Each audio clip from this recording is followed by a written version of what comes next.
Não é favor, o TSE não está fazendo favor, ele é obrigado a demonstrar ali todos os códigos-fontes, os logs de urnas, contas, tudo, para ter a lisura do processo democrático.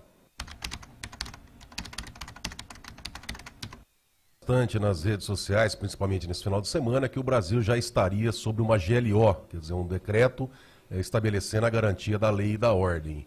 Em parte, é correto, porém nós vamos trazer aqui a informação completa. Presta atenção aí, Terra, Estadão, aos fatos. Um grupo de 13 senadores, eles assinaram uma comunicação criminal endereçada ao subprocurador-geral da Justiça Militar, Dr. Carlos Frederico de Oliveira Pereira. Eu fiz também, nós comunicamos aqui na Jovem Pan, uma comunicação criminal ao chefe de Estado-Maior Conjunto das Forças Armadas, pedindo a instauração de um inquérito policial militar, mas esse foi para as Forças Armadas. Nesse caso aqui, a comunicação criminal de 13 senadores, dentre eles o Flávio Bolsonaro, foi para o subprocurador-geral, ou seja, o Ministério Público da Justiça Militar.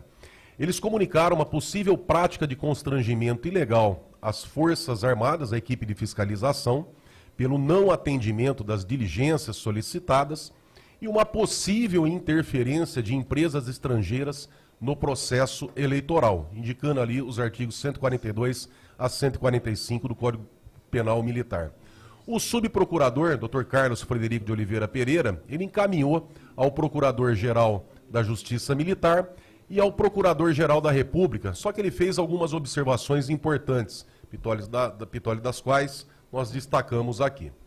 Primeiro, a Lei Complementar número 97 de 99, que dispõe sobre as normas gerais para a organização, o preparo e o emprego das Forças Armadas, no seu artigo 16, parágrafo 7º, diz que a atuação do militar nos casos previstos, e ali elenca vários casos, dentre eles o inciso 14 do artigo 23 do Código Eleitoral, é considerada atividade militar para fins do artigo 124 da Constituição Federal, que trata da competência.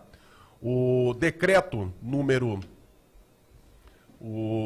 A Lei 13.844 de 2019 estabelece as atribuições do órgão do Executivo Federal do Ministério da Defesa e diz que constituem áreas de competência do Ministério da Defesa, inciso 16, atuação das Forças Armadas na garantia da votação e da apuração eleitoral. Estou lendo isso aqui, que é a manifestação do subprocurador, onde ele diz da competência, da previsão das Forças Armadas na apuração.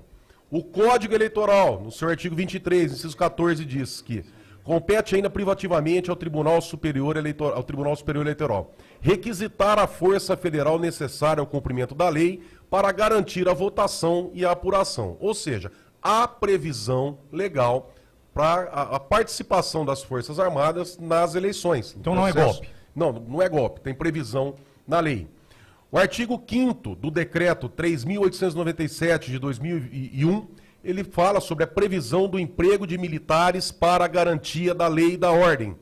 Artigo 5º, o emprego das Forças Armadas na garantia da lei e da ordem abrange, ademais das hipóteses e objetivos dos artigos 3º e 4º, outras que se presuma ser possível a perturbação da lei e da ordem, tais como, aí ele vem no final, a realização de pleitos eleitorais quando solicitado.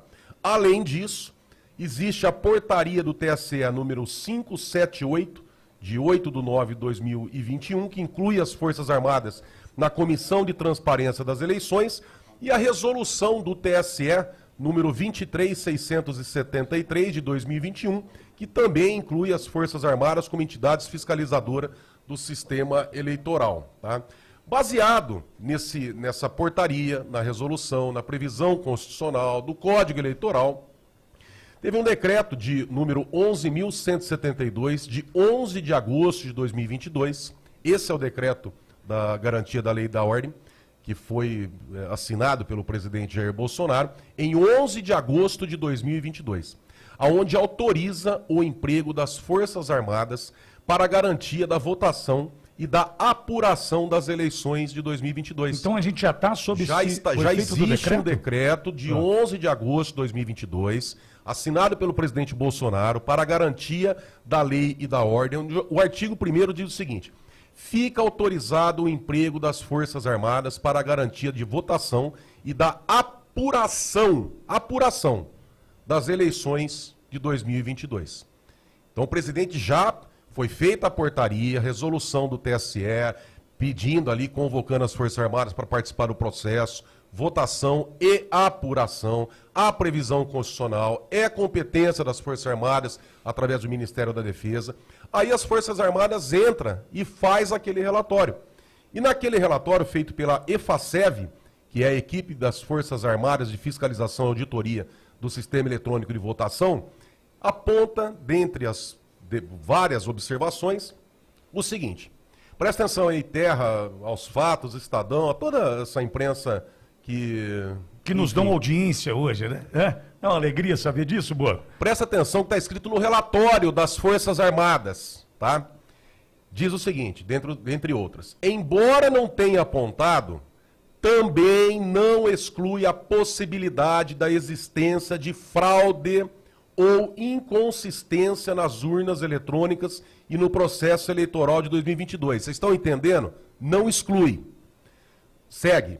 Houve possível risco à segurança na geração dos programas das urnas eletrônicas devido à ocorrência de acesso dos computadores à rede do TSE durante a compilação do código-fonte. Vocês estão entendendo essa imprensa que esconde a verdade da população? Prossegue o relatório das Forças Armadas. Os testes de funcionalidade das urnas, teste de integridade, projeto piloto com biometria, da forma como foram realizados, não foram suficientes para afastar a possibilidade da influência de um eventual código malicioso capaz de alterar o funcionamento do sistema de votação. Ainda, de acordo com o relatório das Forças Armadas, houve restrições ao acesso adequado dos técnicos ao código-fonte e às bibliotecas de software desenvolvidas por terceiro, inviabilizando o completo entendimento da execução do código, que abrange mais de 17 milhões de linha de programação.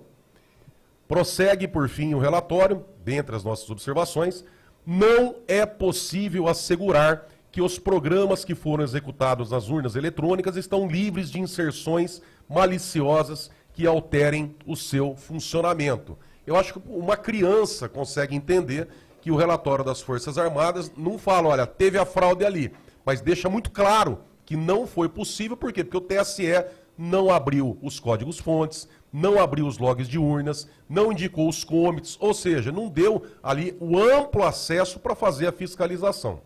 Diante desses fatos, essa ausência de ferramentas, de instrumentos para fiscalizar, a EFACEV, a equipe de fiscalização das Forças Armadas, ela solicitou essas informações ao TSE e o TSE não disponibilizou. Importante que se diga que não é um favor do TSE, é obrigação.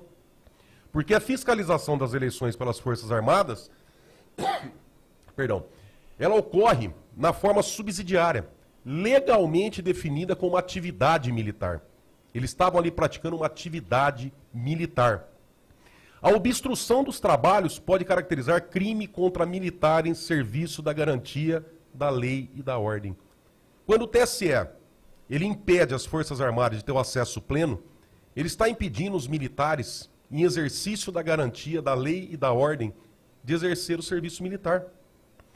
O procurador ainda coloca que existe a possibilidade real de ataque cibernético, de guerra híbrida, situação que só as Forças Armadas têm treinamento adequado para o enfrentamento. E ainda cita, a interferência eleitoral é um exemplo claro de guerra híbrida, como aconteceu no conflito da Rússia e da Ucrânia. E aí, Pitoli, ele junta um documento, um relatório sobre a interferência nas eleições parlamentares ucranianas em 2014, aonde existe ali o apontamento de invasão com alteração de resultado nas eleições ucranianas. Então, quer dizer, esse documento que foi encaminhado ao Procurador-Geral da República, com um apontamento do Subprocurador de Justiça Militar, ele deixa claro ali que há, e ali eu estou fazendo a análise, pode haver indícios de prevaricação das Forças Armadas. Porque se é atividade militar, as Forças Armadas é obrigada a fiscalizar. Mas, Bogo, então eu vou fazer uma pergunta para você, quero ouvir o Olavo também. A minha dúvida é a seguinte: pode estar prevaricando por não estar agindo. E o Tribunal Superior Eleitoral pode estar cometendo um crime por não entregar as informações solicitadas pelas Forças Armadas, Borgo? Sim, claro. Além do possível abuso de autoridade, como vem sendo indicado aí por alguns juristas, chegou até o ponto de um magistrado com quase mais de 30 anos, acho que de magistratura, entendendo por indício de tortura na prisão de alguns cidadãos, além de abuso de autoridade. Não é favor, o TSE não está fazendo favor, ele é obrigado a demonstrar ali todos os códigos-fontes, os logs de urnas, contos, tudo, para ter a lisura do processo democrático. Então, essa GLO que está em vigor é uma autorização a pedir o TSE que concordou com a entrada das Forças Armadas no processo de fiscalização. E há previsão legal para as Forças Armadas fazerem esse trabalho. Agora, quando ela faz e solicita informações para esclarecer o procedimento, o TSE nega. Então, de acordo com o relatório aqui, com essa comunicação do Procurador de Justiça Militar, ele encaminha ao Procurador-Geral, tá, para as providências cabíveis, mas ele diz ali, deixa muito claro que é sim competência das Forças Armadas e que, já existe um decreto da garantia da lei e da ordem no processo eleitoral da votação e apuração. A apuração não pode ser feita mais ou menos, meia boca. E a questão de indícios, que eu disse que pode ter indícios, porque às vezes aí o pessoal tira do contexto, aí vão colocar lá, não, os comentaristas da Jovem Pan de Bauru, os golpistas, falar que está prevaricando. Prevaricar é deixar de cometer ato de ofício para satisfazer sentimento pessoal. Como nós temos aqui, essa é uma análise que eu estou fazendo, como nós temos aqui uma época de transição, de mudança de comando das Forças Armadas, existe interesse, é claro, de alguns generais ali no próximo governo que vai entrar.